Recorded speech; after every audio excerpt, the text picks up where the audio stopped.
مولانا محمد وعلى آله وصحبه وسلم. Kita musyarafain ya Rabb, kita musyarafain ya Rabb, kita musyarafain ya Rabb. Ya Rabbi karamahu wa ta'zimahu wa rif'atahu wa mahabbatahu wa birrah.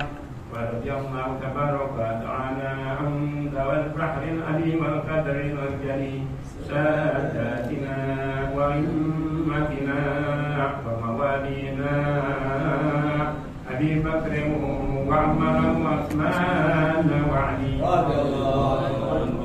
وبقية الصحابة وقرابة رسول الله صلى الله عليه وآله أجمعين والحمد لله رب العالمين.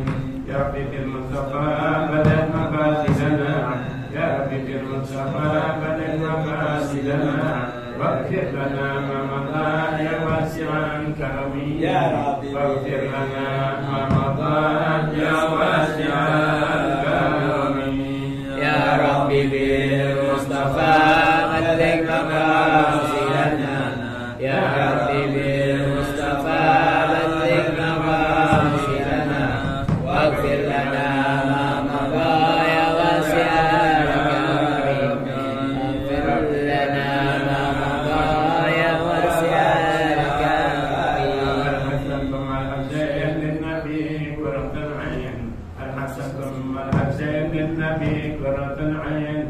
نورهم كالكوكبين جدهم صلوا عليه، نورهم كالكوكبين جدهم صلوا عليه. يا ربي بالمصطفى بلغ مقاصدنا، يا ربي بالمصطفى بلغ مقاصدنا، واغفر لنا ما مضى يا واسع الكرم، واغفر لنا ما مضى يا واسع الكرم.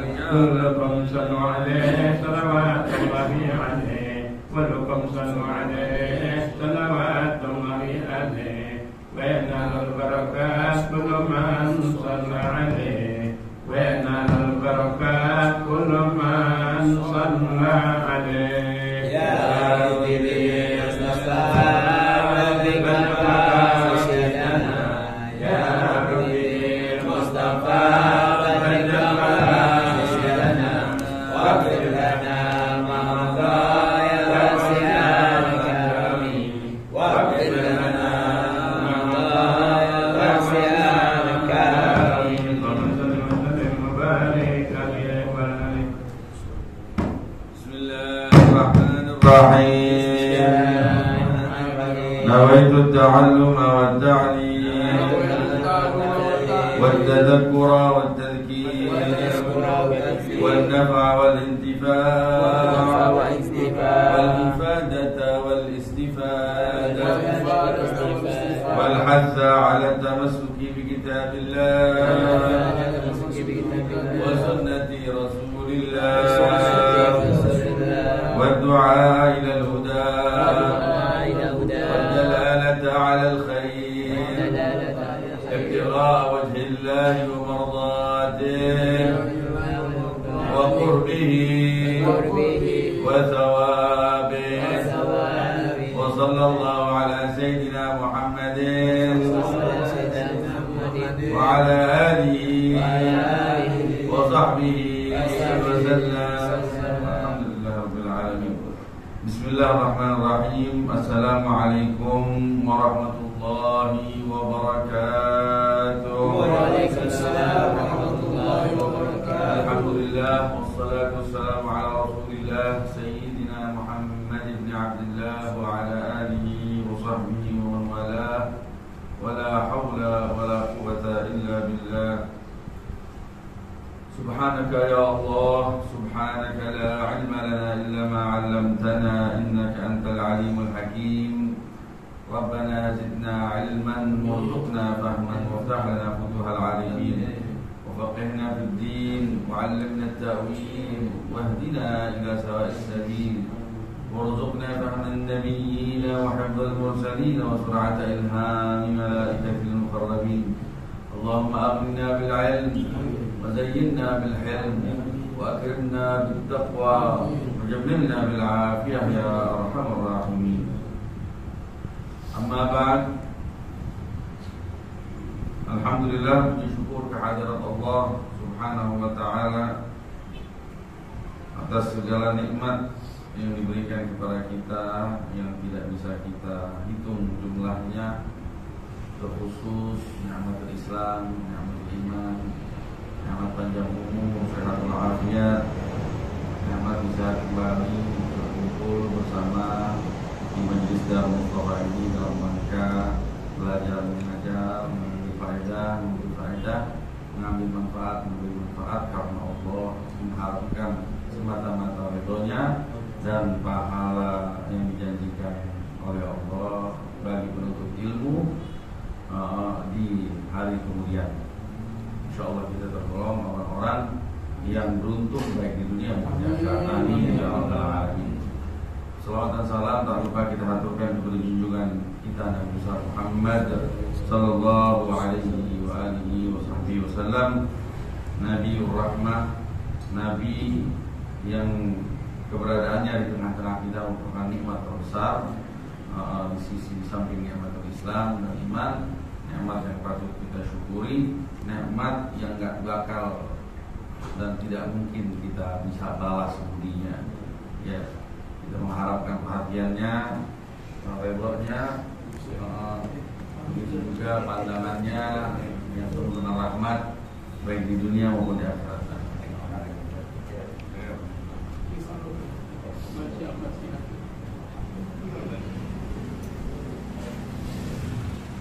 Alhamdulillah, kepada yang terhormat para habaib, para hadirin jamaah majelis ta'lim Darul Mustafa dimuliakan oleh Allah, khusus Al-Habib Saleh Habib Zain, tamu kita insyaallah pertama dari Habib Zain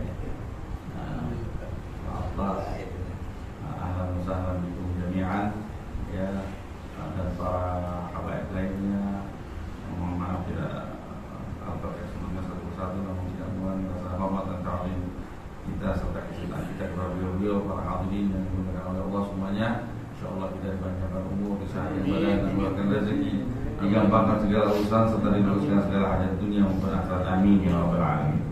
Ma'asyiral hadirin yang dimuliakan oleh Allah, giliran hari ini kita melanjutkan kajian dari kitab Minhajut Talibin wa Umdatul Muftin karya Imam Muhyiddin Abi Zakaria Yahya bin Sharaf An-Nawawi rahimahullah rahmatullah, yang berbicara, yang membahas kajian fikih dalam mazhab Al-Imam Asy-Syafi'i, di mana pembahasan kita sekarang berkisar di pembahasan tentang syarat-syarat sahnya sholat. Iya, syarat-syarat sahnya sholat. Kemarinan kita sudah bahas tentang menutup aurat. Yang berikutnya adalah harus benar-benar suci dari hadas dan dari khabath, najis. Ini yang akan kita bahas berikut cabang-cabang permasalahannya. Ya, yang mungkin diantaranya dijumpai oleh kita dan kita alami. Bismillahirrahmanirrahim. Qala al-Imam al-Alim al-Allama al-Faqih al-Muhaddith Muhyiddin Abu Zakaria Yahya bin Sharaf An-Nawawi Ad-Dimashqi rahimahullah rahmatal abrar wa adama lana an-naf'a bi 'ulumihi wa bi asrarihi fid darain amin. Fi kitabih Minhajut Talibin wa Umdatul Muftin ila an qala radhiyallahu ta'ala anhu wa 'anna wa 'ankum ajma'in. Wa taharatul hadath fa in sabaqahu batalat wa fil qadimi yabni wa yajriyani fi kulli munaqidin 'arada bila taqsirin wa ta'adzara daf'uhu fil hal fa in amkana bi an kashafathu rihun fa satara fil hal lam tabtul wa in qassara bi an faragat muddatu khuffin fiha batalat. Wa taharatun najis في الثوب والبدن والمكان ولو اشتبه طاهر ونجس اجتهد ولو نجس بعض ثوب أو بدن وجهل وجب غسل كله ولو ظن طرفا لم يكفي غسله على الصحيح ولو غسل نصف نجس ثم باقيه فالأصح أنه إن غسل مع باقيه مجاورة طهر كله وإلا فغير المنتصف ولا تصح صلاة ملاق بعض لباسه نجاسة وإن لم يتحرك بحركته ولا قابض طرف شيء على نجس إن تحرك وكذا إن لم يتحرك في الأصح ولو جعله تحت رجله صحت مطلقا ولا يضر نجس يحاذي صدره في الركوع والسجود على الصحيح. Bismillahirrahmanirrahim. Berkata Al-Imam An-Nawawi dalam kitabnya Minhajul Talibin, semoga Allah merahmati beliau dan Allah berikan kita manfaat melalui ilmu beliau dan rahasia-rahasia Allah yang ada pada diri beliau yang kita rasakan insyaallah manfaatnya baik di dunia maupun di akhirat.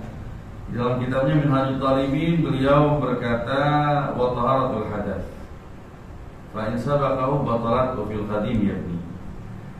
Ya, di antara syarat yang harus diperhatikan, yang harus diwujudkan ya agar sholat kita sah adalah diri kita harus suci dari yang namanya hadas ya, baik hadas kecil maupun hadas besar.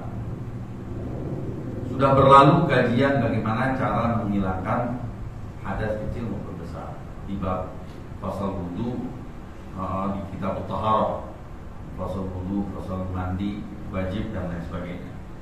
Nah, ini diingatkan lagi dan ingin dibahas apabila itu terjadi di tengah-tengah sholat.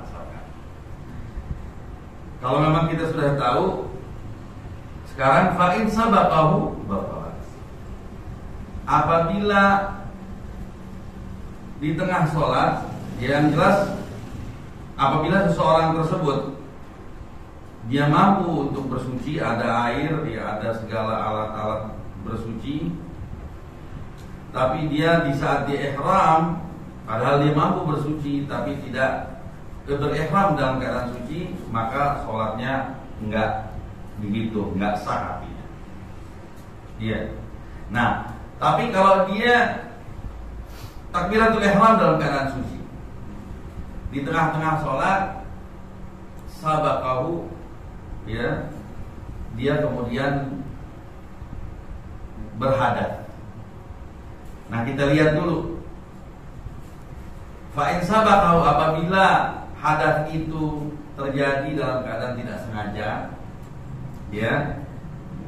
Hadas yang dimaksud di sini selain hadas yang dari orang yang sakit dalam artian hadasnya keluar terus. Ada orang yang dia enggak setiap beberapa detik netes air kencingnya, wala'iyadzubillah, penyakit.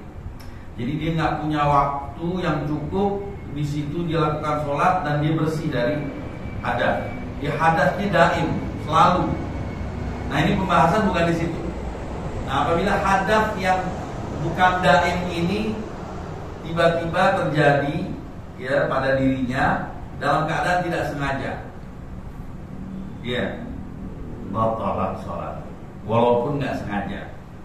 Fil jadid dalam madhab Imam Syafi'i yang jadi waktu dibangun madhab di Mesir, dan hampir semua masalah yang dijadikan patokan dalam madhab Syafi'i semua bersumber dari madhab jadi, kecuali ada sekitar 16 permasalahan, yaitu dimutamatkan di madhab tadi. Nah, di madhab jadid batal, apalagi sengaja, batal. Kamalau ta'amud al-hadas.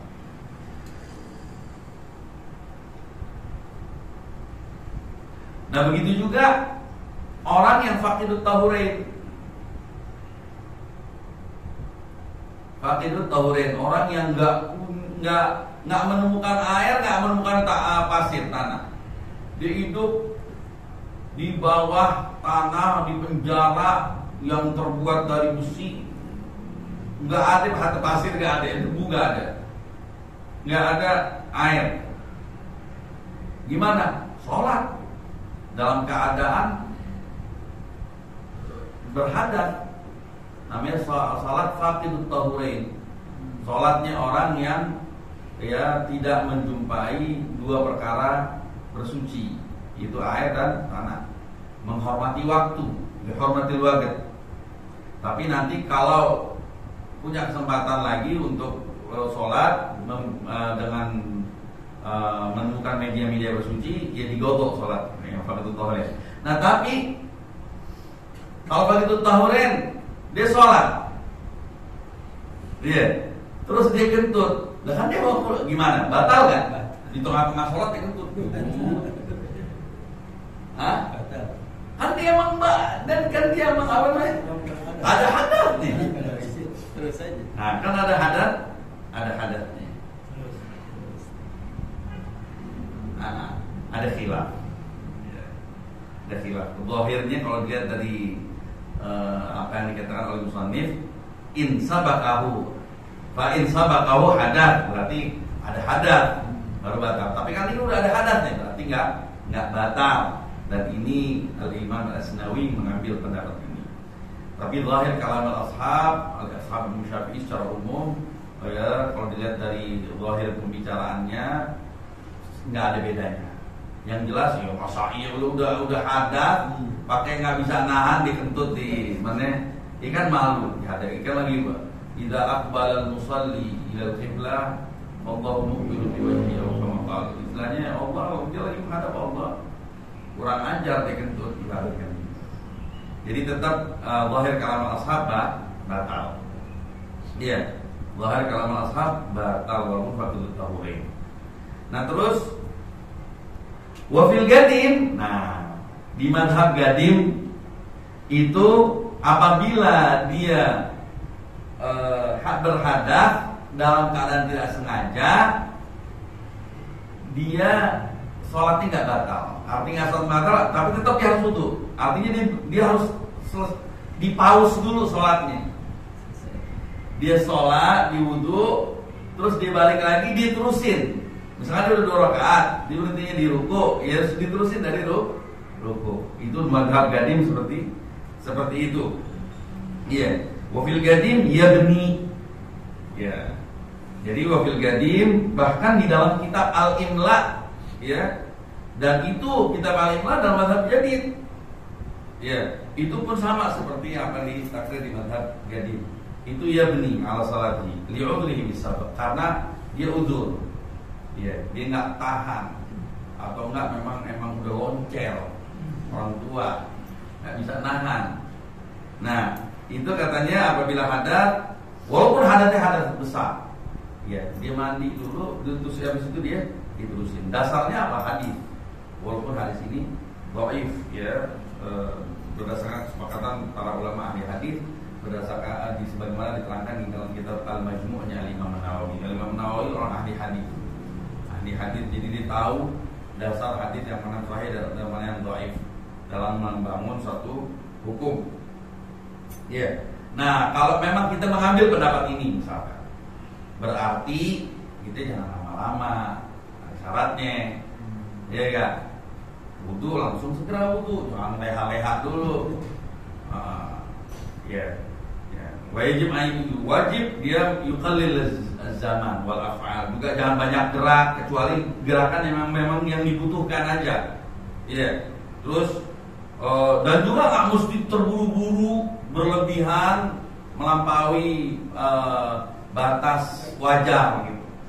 Melampaui batas wajarnya terlalu terburu-buru juga nggak apa-apa. Biasa aja wudu, ya habis itu terusin lagi sholatnya.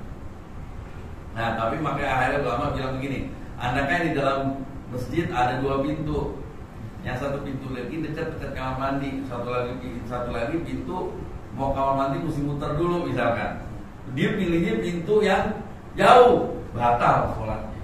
Karena ada pintu yang ini. Lah ini tandanya dia leha-leha. Dan disyaratkan juga jangan bicara di saat kita lagi mau bersuci untuk melanjutkan sholat ini itu dalam mazhab Gadim ini. Jangan berbicara kecuali dibutuhkan, misalkan untuk nanya, misalnya air kenapa nih kok air mati? Nah, kita nanya, atau nggak ada air nggak? Kita butuh untuk mencari air. Nah, dan juga nggak lazim dia habis diwudu untuk melanjutkan sholatnya di tempat di batal, nggak lazim. Misalnya dia tempatin di sebelah sono, di pojok sono, terus dia wudu diterusin di sebelah sini, nggak apa-apa. Kecuali dia imam, pas dia mundur, kebetulan si makmum nggak yastakhlif, nggak ada salah satu di antara makmum yang menggantikan imam. Artinya nih makmum emang nunggu imam yang tadi datang, nah dia kembali ke tempatnya. Ya, imam makmum nggak ada salah satunya yang menggantikan imam, atau makmumnya satu sama lain nggak sholat sendiri. Ada kan imam keluar udah masing-masing niat furada, niat masing-masing untuk menyempurnakan sholat sendiri. Nah itu baru dianjurkan imam untuk balik lagi. Ya.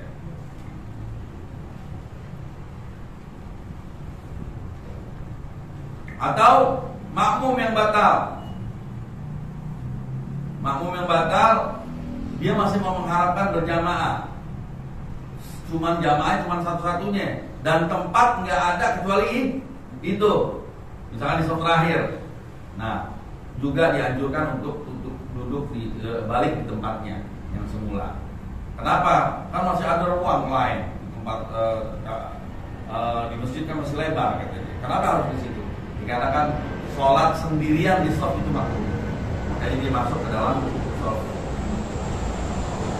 Nah ini intinya begitu ya. Wafil gadim, kalau nggak sengaja nggak batal, tapi nggak boleh dilanjutin sholatnya, di pause dulu sholatnya, wudhu lagi, ya habis itu lanjutkan sholatnya. Nah, wayadriyani fi kullin, kata Imam Nawawi di dalam kitab Minhajnya, lanjutannya wayadriyani fi kullin munaqidin arada bila taksirin. Ya. Nah, dua pendapat ini, ya, baik pendapat yang bilang batal walaupun nggak sengaja, atau pendapat yang mengatakan apa? Nggak batal, ya, apabila sengaja, itu berlaku juga kasus khilaf perbedaan pendapat ini berlaku juga di setiap kasus yang memang membatalkan sholat walaupun itu bukan hadas. Ya, setiap ada perkara yang tiba-tiba menghalangi seseorang untuk melanjutkan sholatnya karena perkara tersebut membatalkan sholat, tapi perkara tersebut terjadi tanpa kelalaian dari si yang sholat bila taksirin wa ta'adzara daf'uhu fil hal, dan memang dia uzur untuk menolaknya. Misal contohnya seperti orang yang badannya tiba-tiba kena najis. Misalkan ada cicak merah tuh jatuh di badannya. Iya. Nah, dia nggak bisa. Nah, itu khilaf. Terjadi khilaf. Ada yang bilang keluar dulu, di pause sholatnya, mazhab Gadim, dibersihin terus lanjutin. Ada yang bilang batal. Nah, batal itu yang mu'tamad.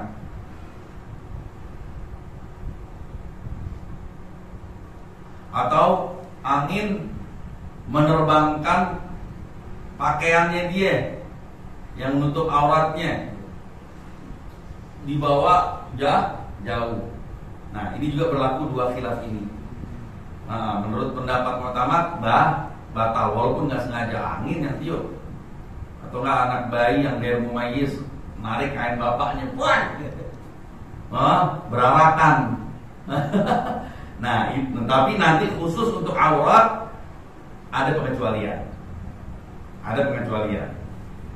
Nah, di sini disebut fa in amkana bi an kashafathu rihun fasatara fil hal lam taqul. Kalau memang memungkinkan dalam waktu yang singkat Walaupun menurut pendapat yang pertama, katanya kalau di tengah-tengah syarat sah sholatnya hilang, ya batal walaupun nggak sengaja kan. Tapi walaupun dalam pendapat ini khusus kasus tersingkapnya aurat itu masih bisa dimaafkan apabila sebentar, dan tersingkapnya dengan keadaan tidak sengaja, atau yang menyingkapnya adalah orang yang anak kecil yang belum ada akal, kecuali yang menyingkapnya orang dewasa. Iya. Disebutkan di sini apabila tersingkap dengan angin, langsung segera mungkin ditutup kembali, lam tabtul sholatuhu. Iya. Enggak batal. Enggak batal. Nah, kalau najis bagaimana cara menyingkirkannya langsung? Misalkan jatuhnya ke lidah, buang lidahnya. Jangan diangkat, nanti ada babnya. Jangan diangkat atau jangan disentuh. Jangan diangkat atau disentuh dengan cepat, walaupun kering kotorannya. Ya, tapi singkirkan tanpa dengan cara mengangkat, didorong. Begitu kalau. Nah, kecuali kalau daerah yang sulit untuk kita menjaga diri, kayak misalkan di Masjidil Haram burung banyak, nah itu namanya dimaafkan. Karena itu termasuk kategori najis-najis yang dimaafkan. Setiap ada satu kasus di mana kita susah untuk menghindarinya saking banyaknya. Nah itu nggak apa-apa. Cuman dikasih keterangan di sini, ya, selagi nggak dituju sengaja, ada kotoran sengajain di situ itu. Nah itu lain hal. Kita sengaja menghampiri. Tapi kalau kita nggak sengaja lagi tawaf, atau ada kotoran, nah itu dimaafin.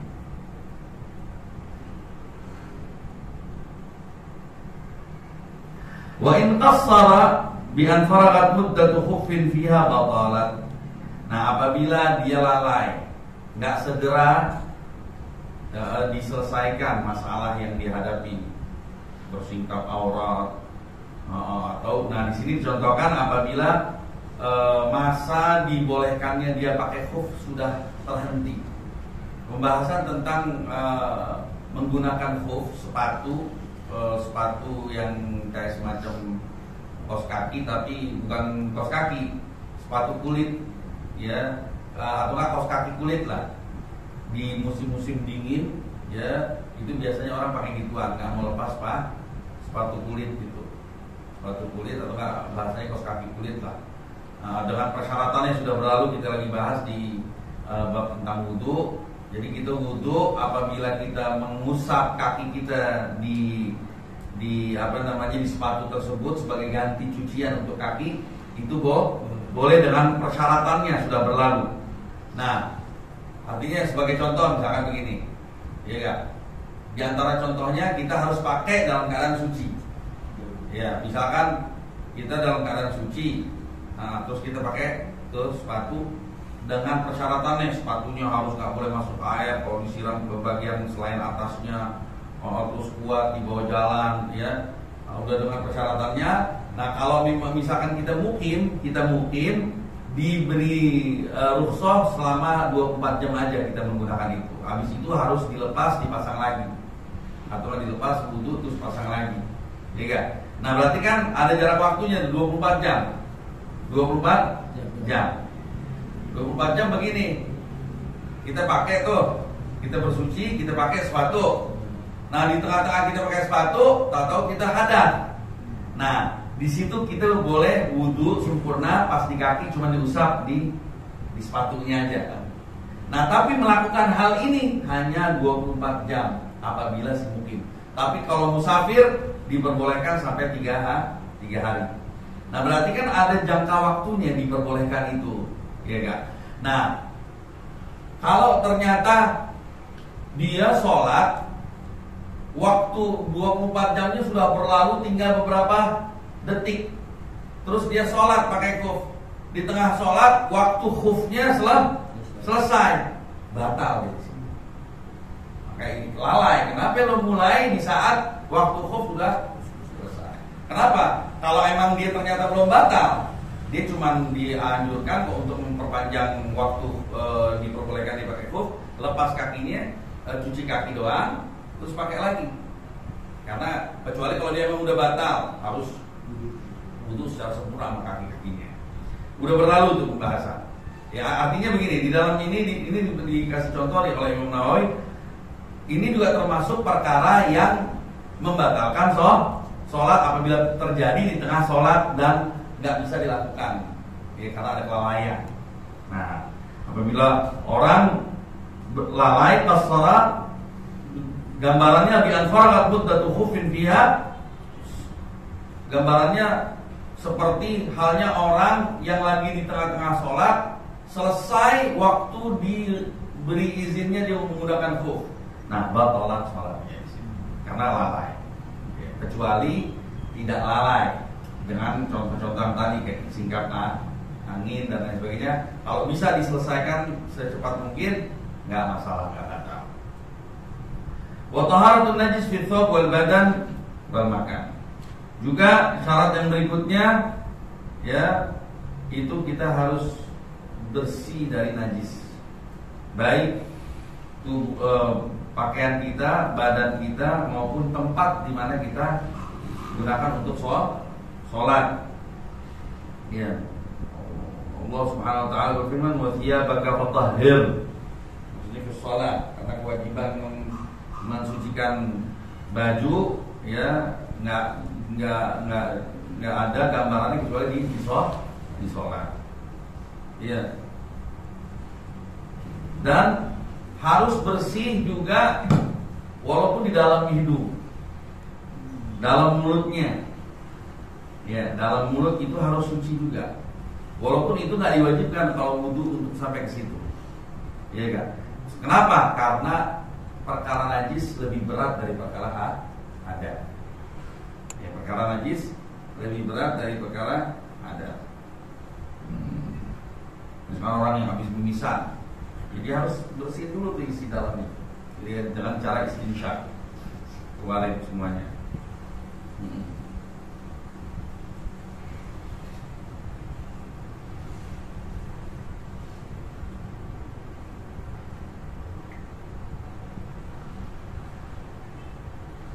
Nah sekarang kalau ada kasus, kalau kita lihat orang yang lagi mau sholat, tahu di badannya ada najis, perlu gak kita kasih tahu? Dia nggak tahu, perlu dikasih tahu. Ini bagian dari amal ma'ruf, bagian dari amal ma'ruf. Lazimna i'lamu, kita harus kasih tahu. Li'anal amr bil ma'ruf la yatawaqqaf 'ala al-isyan. Karena yang namanya amar bil ma'ruf nggak terhenti walaupun di situ nggak ada maksiatnya. Misalkan seperti wal'iyadzubillah ada anak kecil sama-sama kecil di bawah umur bersetubuh, wal'iyadzubillah, dia nggak ada dosanya, tapi tetap kita wajib harus memisahkannya, menghalanginya gitu. Jadi yang namanya amar ma'ruf nggak mesti perkara itu adalah perkara yang mengandung dosa bagi pelakunya. Ya, harus begitu juga kan kayak tadi orang mau sholat adalah najis, dia nggak tahu, andaikan dia sholat dia nggak tahu, dia nggak dosa. Nah, tapi tetap kita harus kasih tahu.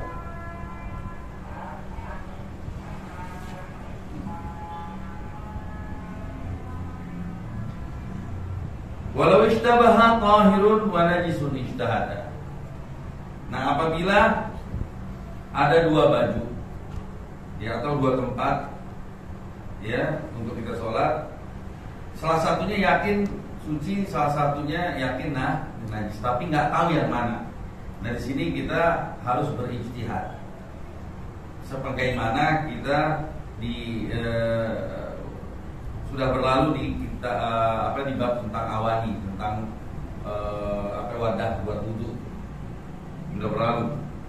Nah, harus kita sholat menggunakan sesuatu yang secara berdasarkan prasangka itu adalah suci setelah kita berusaha mencari tanda-tandanya, ya, dari dua baju atau dua tempat tersebut. Nah, apabila misalkan ada dua, yang satu bajunya warna merah, yang satu bajunya warna biru misalkan. Pas kita ijtihad, ternyata kayaknya yang bersih ini yang biru. Ini gambaran kalau nggak ada baju lagi nih. Yang bersih yang biru. Kita pakai buat sholat lohor. Benar nggak? Sah sholat kita, karena ini ijtihad. Nah, toto masuk sholat asar, nggak perlu dia memperbaharui ijtihadnya lagi. Nggak perlu dia memperbarui ijtihadnya lagi ala asar.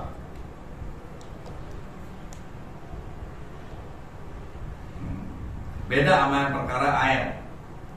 Yang air yang berlalu nih. Kalau yang air setiap fardu kita harus ijtihad. Iya, kenapa? Dibakai sawal makan kebakai taharah.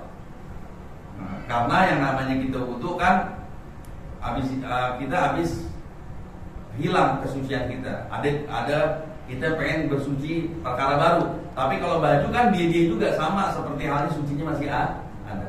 Artinya kalau baju birunya masih ada, sama aja kayak wudu kita masih ada. Jadi nggak perlu kita ijtihad lagi. Kecuali kalau di bab sholat, bab wudu, kita mau wudu dua wadah, yang satu najis, yang satu tidak najis, tapi nggak tahu yang mana, kita ijtihad, kita pakai yang wadahnya warna biru, ya, kita pakai yang wadahnya warna biru. Terus habis itu kan kita batal, terus mau sholat lagi asar, harus ijtihad lagi, gitu. Kalau di sini enggak. Nah, tapi aneh kan ijtihad, pengen ijtihad lagi. Subhanallah, pas di ijtihad lagi yang kedua, kayaknya bukannya yang biru nih, yang merah nih. Aneh, salah tadi. Nah, dia sholat menggunakan yang merah. Sholat yang sebelumnya dengan ijtihadnya nggak perlu didogo. Nah, fataghayyara dhunnu amila bil ijtihad tsani fil asar, fa yusalli fil akhar min ghairi i'adah. Iya, kamar dari jalan itu ulang. Nggak perlu diulang lagi sholat yang kedua, walaupun itu berbeda dengan ijtihad pertama. Sholat nggak perlu diulang, sebagaimana yang pertama juga nggak perlu diulang. Kenapa? Karena ada satu kaidah, la yalzam min naqdul ijtihad bi ijtihad, la yalzamu min naqdul ijtihad bi ijtihad. Yang namanya ijtihad nggak bisa digugurkan dengan ijtihad yang nggak tahu. Al-muhim sampai di situ. Wa najisun ijtihada. Nah, nanti yang permasalahan berikutnya, kalau najisnya di satu baju, tapi yang kita tahu ada di sisi tertentu di baju, apakah kita bisa ijtihad? Anak mau cuci di belahan mana ya? Ijtihad. Nah, itu nggak bisa, karena bajunya satu. Ijtihad itu bisa dilakukan ketika bajunya berbilah. Nanti akan dibahas bagaimana caranya. Kalau misalkan bajunya yang kena satu, tapi nggak semua baju, sebahagian baju, kita mau ijtihad dalam hal mencucinya, bagaimana itu nanti insyaallah di kesempatan berikutnya kita akan lanjutkan. Wallahu a'lam bishawab. Rabbana anfa'na bima 'allamtana, Rabbi 'allimna alladhi yanfa'una, Rabbi faqihna wa faqih ahlana wa qarabatina fi dinina ma'a ahli al-kufri unta wa dzakar. Rabbi waffiqna wa waffiqhum lima tardi qawlan wa fi'lan karama wa rizqan kulla halalan da'ima wa akhirat ya ulama nahdha bil khair wa nufaq insya Allah. Rabbana aslih lana kulla shay'in wa qarra ridha minka al-'uyun wa ij'alna rabbana kulla duyun qabla an ta'tiyana rusulul manun wa fi rusul anta akramun sadar wa salatu wa mustafa man ila al-haqq da'ana wa wafa bi kitabin fihi an-naji shifa wa 'ala al-kiram shurafa wa 'ala sahbihi masabihi al-wara. اللهم اهدنا بهداك واجعلنا ممن سارع في رضاك ولا تولي ولنا ولا تجعلنا من خلف امرك وعصاك وحسبنا الله ونعم الوكيل ولا حول ولا قوه الا بالله العلي العظيم. صلى الله على سيدنا محمد وعلى اله وسلم. الحمد لله رب العالمين. بسم الله الفاتحه.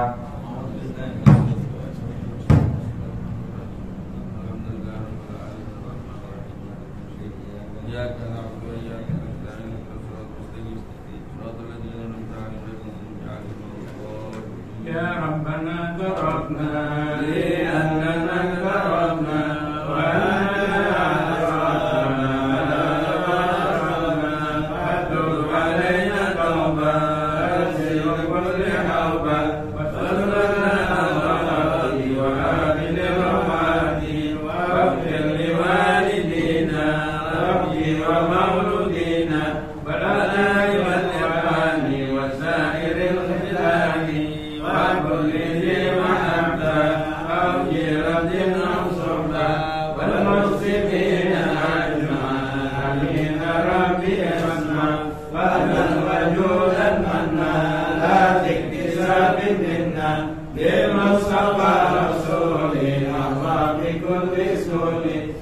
بالمصطفى رسولي نهضى بكل سنة بالمصطفى رسولي نهضى بكل سنة صلى وسلم ربي عليه أهل حبي وآله وصحبه إلى نساس صحبي والحمد لله في الخير والتنام والحمد لله رب العالمين. استغفر الله من كل ذنب عظيم واتوب اليه توبة نصوحا فلا رسول الله صلى الله عليه وسلم افضل ما قلت انا ونبينا من قبلي لا اله الا الله